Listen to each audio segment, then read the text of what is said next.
Hello students, my name is Aarti और आज हम क्लास 9 फिजिक्स के मोशन चैप्टर से स्टार्ट करेंगे। सबसे पहले तो हमें मोशन का मतलब समझना है कि व्हाट इज मोशन। अगर हम किसी बॉडी पे फोर्स अप्लाई करें और उसके पोजीशन में चेंजेस हो, then it is said to be motion. For example, अगर हम यहाँ पे एक स्टेशनरी ऑब्जेक्ट कंसीडर करते हैं, लेट से ट्री, और इसके कंपैरिजन में हमने एक अनदर ऑब्जेक्ट लेट से ए, इसका फर्स्ट पोजीशन यहाँ होगा और जब हम इस पे फोर्स अप्लाई करेंगे then its second position is here. तो we can say that object A is in motion. अगर इसके हम प्रॉपर डेफिनेशंस की बात करें तो मोशन का जो प्रॉपर डेफिनेशन होगा, a body is said to be in motion when its position changes continuously with respect to a stationary। stationary का मतलब होता है rest position। stationary object taken as reference point, this is the proper definition of motion, but आप इसे अपने words में भी frame करके लिख सकते हैं, एक simple words में, आपको याद करना जरूरी नहीं है। Now let's talk about some example of motion। When the position of a car changes continuously with respect to a stationary object like houses, trees, etc., then we call it motion। अगर हम इसके अलावा some another examples लें, for example merry-go-round, pendulum of clock, hands of watch, etc., then these all are example of motion। और आप अपने आसपास बहुत सारे example of motions बना के लिख सकते हैं। ओके, जब मोशन फास्ट हो तो we can easily observe, but अगर मोशन स्लो हो तो we can not observe it easily. For example, जैसे अगर हम मोशन ऑफ आवर हैंड लें, मोशन ऑफ आवर हैंड को हम इजीली डिटेक्ट नहीं कर सकते, बट जब उसके पोजीशन में चेंजेस होते हैं तो we call it that our hand is also in motion. Motion of planet, motion of stars and so on. Next topic is distance and displacement. Distance and displacement को समझने से पहले हमें इनिशियल एंड फाइनल पोजीशन का मतलब समझना है। Initial and final position का मतलब क्या होता है? सबसे पहले हम एक एग्जांपल लेंगे। सपोज दैट एक आदमी जो ए पोजीशन पर है और उसे सी पोजीशन पर जाना है। A position is its initial position क्योंकि उसने इस पोजीशन से स्टार्ट किया, and C position is its final position क्योंकि यहाँ पर इस पोजीशन पर इसने फाइनली स्टॉप किया। ओके, अगर हम डिस्टेंस की बात करें तो डिस्टेंस में कोई डायरेक्शन मेंशन नहीं करते। जैसे ये आदमी ये ए पोजीशन से स्टार्ट कर ये सबसे पहले बी पोजीशन पर गया एंड बी पोजीशन से finally it reaches to C position. तो इसका जो टोटल लेंथ होगा, the total length covered by a body, that is distance. Distance is, इसका डिस्टेंस होगा 5 + 3 मीन्स 5 + 3 यानी इसका जो टोटल डिस्टेंस है दैट इज 8 किलोमीटर। और अगर हम डिस्प्लेसमेंट की बात करें तो डिस्प्लेसमेंट, सबसे पहले तो डिस्प्लेसमेंट का मतलब क्या होता है? The meaning of displacement is the shortest distance covered by a body, that is displacement. तो डिस्प्लेसमेंट देखो, इसे ए से सी बी पोजीशन पर और ये बी से सी पोजीशन पर ना जाकर ये डायरेक्टली सी पोजीशन पर जाएगा। ठीक है, अब अगर इसकी हम प्रॉपर डेफिनेशंस की बात करें तो definitions of distance is the actual length of the path covered by a body irrespective of the direction in which body travels is known as distance, or displacement is the shortest distance between its initial and final position of a body along with the direction is known as displacement। तो आप इसे note कर लें। Next topic is scalar quantity and vector quantity. अब physics में हम जो भी फिजिकल क्वांटिटीज पढ़ेंगे उन्हें स्केलर और वेक्टर्स में डिवाइड करेंगे। तो सबसे पहले तो हमें स्केलर और वेक्टर क्वांटिटी का मीनिंग समझना जरूरी है कि what is scalar and what is vector. Scalar quantity is the physical quantity in which it have only magnitude. Magnitude का मतलब होता है न्यूमेरिकल वैल्यू, जैसे 5, 10, 14 समथिंग। तो मैग्नीट्यूड ऐसे क्वांटिटी जिसमें सिर्फ और सिर्फ मैग्नीट्यूड हो, that is a scalar quantity. For example distance, time, work, power, energy etcetera. अभी इसके पीछे एग्जांपल में मैंने बताया था कि डिस्टेंस के केस में हम डायरेक्शन मेंशन नहीं करते, डिस्टेंस किसी भी डायरेक्शन में हो सकता है। अगर हम वेक्टर क्वांटिटी की बात करें तो the physical quantity in which it have magnitude as well as direction. Vector quantity में मैग्नीट्यूड एंड डायरेक्शन दोनों मेंशन किए जाते हैं। तो for example vector quantity is displacement, force, acceleration, velocity etcetera. May be आपको इसका मतलब नहीं पता हो अभी, लेकिन जब आगे के चैप्टर्स को आप पढ़ोगे तो आपको फोर्स का, एक्सेलरेशन का, वेलोसिटी का एंड इसके आगे जो भी फिजिकल क्वांटिटी आप पढ़ोगे तो आप मतलब समझ जाओगे। फिलहाल के लिए अभी आप ये समझो कि scalar quantity and vector quantity में बस एक ही डिफरेंस है। स्केलर क्वांटिटी में मैग्नीट्यूड होगा सिर्फ, एंड वेक्टर क्वांटिटी में magnitude as well as direction both are mention. Next हम कुछ न्यूमेरिकल्स करेंगे on the topic of distance and displacement. First question is a man travels a distance of 1.5 metre towards east, then 2.0 metre towards south and finally 4.5 metre towards east. Find distance and displacement. इसमें हमें distance and displacement find करना है। तो सबसे पहले तो east, west, north, south, ये आपको पता होगा कि east, west, north, south direction किस तरफ से लेते हैं 2D पे।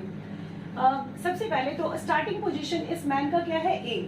अब ये ए से 1.5 मीटर ईस्ट की तरफ जाएगा, देन नेक्स्ट क्या है 2.0 metre towards south and finally it reaches towards east, C point. Initial position is A and final position is C. मैंने डिस्टेंस के डेफिनेशंस में आपको बताया था कि distance is the actual length covered by a body. तो distance क्या होगा इसका, एक्चुअल लेंथ मींस 1.5 पहले इसने कवर किया, देन इसने 2.0 कवर किया, देन इसने 4.5 मीटर कवर किया, मींस इसका जो टोटल डिस्टेंस क्या होगा 1.5 plus 2.0 plus 4.5 metre, total distance is 8.0 metre. अब नेक्स्ट है डिस्प्लेसमेंट। डिस्प्लेसमेंट आपको याद होगा, displacement is the shortest distance covered by a body. अगर ए और C initial and final position का शॉर्टेस्ट डिस्टेंस देखें तो शॉर्टेस्ट डिस्टेंस ये आप स्केल से मेजर करोगे तो शॉर्टेस्ट डिस्टेंस इज 6.3 आएगा। 6.3 is the displacement in this case. Displacement के केस में आपको एक इंपॉर्टेंट फैक्ट याद रखना है, that is whenever a body travels along zigzag path, ठीक है, जिगजैग किसी भी डायरेक्शन में हो सकता है। The final displacement is obtained by joining its initial position. Initial position मेरे पास स्पेस की कमी थी तो मैंने I dot P लिखा है, and final position by straight line, that is displacement. एक और एग्जाम्पल हम करेंगे डिस्टेंस एंड डिस्प्लेसमेंट पे। Suppose a man starts from A and travel a distance of 5 kilometer to reach place B, and finally he travels 4 kilometer to reach place C. Find distance and displacement in this case. Okay. सबसे पहले तो इसका initial position, let's say initial position A. अब ये 5 kilometre distance travel करेगा towards C, and again 3 kilometer towards C, and finally 4 kilometer towards A. Means in this case its initial position is A and its final position is also A. सबसे पहले हम इसमें distance find करेंगे। Distance का definition मैंने जैसे बताया था कि the total length covered by a body, that is distance. तो इस केस में डिस्टेंस क्या होगा 5 plus 3 plus 4 means total distance is 12 kilometre. And displacement आपको याद होगा, डिस्प्लेसमेंट का मतलब होता है कि the shortest distance covered by a body, that is displacement. तो इस केस में इनिशियल पोजीशन भी ए है and it's final position is also a. तो जब हम फाइनल पोजीशन और इनिशियल पोजीशन का डिफरेंस लेंगे तो ये क्या आएगा 0 किलोमीटर। क्लियर? ओके। एक और इम्पॉर्टेंट पॉइंट्स मैं बता देती हूँ इस डिस्टेंस एंड डिस्प्लेसमेंट के बारे में। जैसे suppose that we have a circular track. Circular track ट्रैक के केस में डिस्टेंस और डिस्प्लेसमेंट निकालना हो तो डिस्टेंस क्या होता है, distance is the total length. Suppose that its initial position is A and after covered the circular track, its final position is also A. तो इस केस में डिस्टेंस क्या होगा, इस सर्कुलर ट्रैक का circumference, and circumference as you know that circumference of circle is 2 pi r, means इस case में distance क्या होगा 2 pi r, and इस केस में डिस्प्लेसमेंट क्या होगा 0, क्योंकि इसका initial position and final position दोनों A है।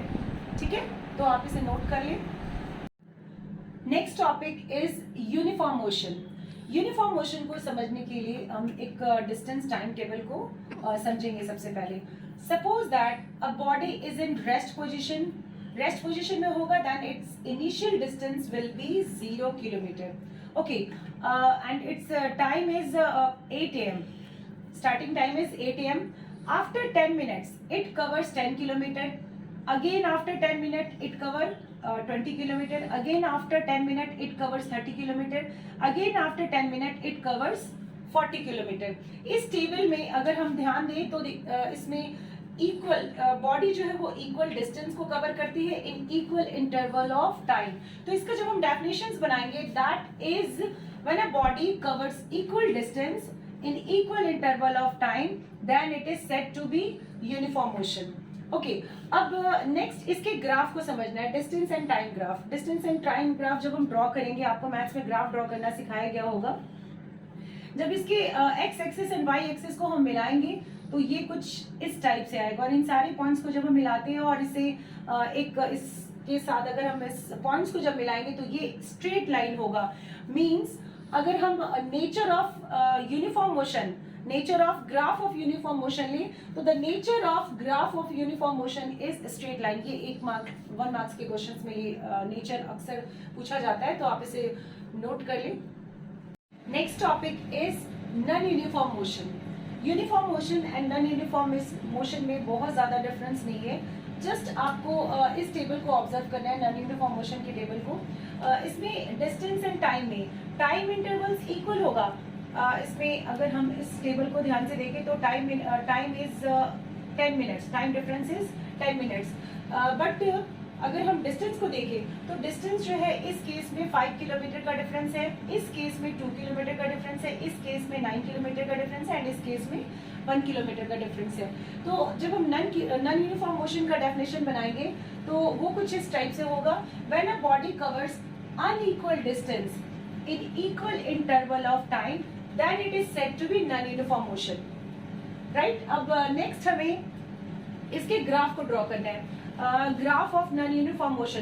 तो जब हम इन पॉइंट्स को अगर हम ग्राफ पे ड्रॉ करते हैं तो ये कर्व लाइन का फॉर्मेशन करते हैं. तो नेक्स्ट अब इसमें हम पढ़ेंगे the nature of graph of non uniform motion. And as you see that the nature of graph of non uniform motion is always curve line. Motion chapter के बाकी के टॉपिक्स हम नेक्स्ट वीडियो में cover करेंगे. तो अगर आपको मेरी वीडियो अच्छी लगी हो तो प्लीज़ लाइक करें, सब्सक्राइब करें और शेयर करें. और अगर इससे रिलेटेड आपकी कोई भी डाउट्स हो तो आप मुझे कमेंट सेक्शन में कमेंट करें. Thank you.